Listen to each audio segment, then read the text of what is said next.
In 2019, a patient hired Dr. Robert Shumway for a laser resurfacing procedure. That's when a laser is used to improve the look of skin and minor flaws. Shumway's website says he's dedicated more than 20 years of his career to improving lives as a board-certified cosmetic surgeon. But the Medical Board of California says Shumway committed gross negligence in his care of his patient in 2019. The board says the woman had low oxygen levels after being given a series of drugs, including ketamine. Emergency services were called, and another doctor who stepped in to help had to intubate her, according to the medical board, who found Shumway failed to have functioning airway equipment. The board adding the patient was in critical condition and required substantial life-saving intervention in the hospital. She was eventually released and put on antibiotics for pneumonia that occurs when food or liquid gets breathed into the lungs instead of being swallowed. When he gives drugs like that in his office,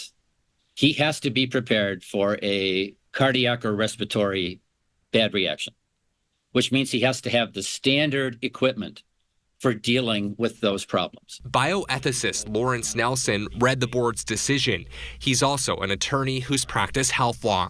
The medical board says this doctor committed gross negligence by failing to have the proper airway equipment. What do you make of that? Well, from what I've read in the papers, I think that's exactly right. A laryngoscope with no lighting source is kind of useless.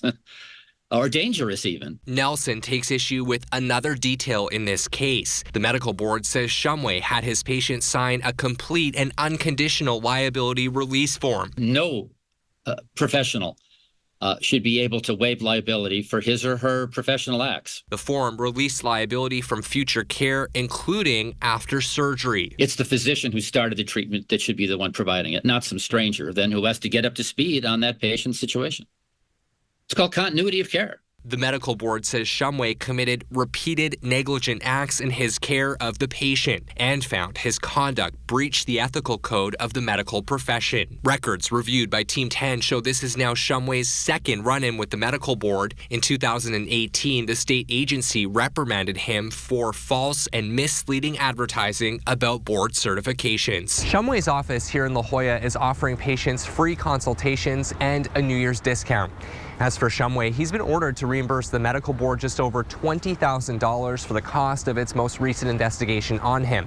Shumway and his attorney did not return my emails and calls requesting comment. Austin Grabish, Team 10.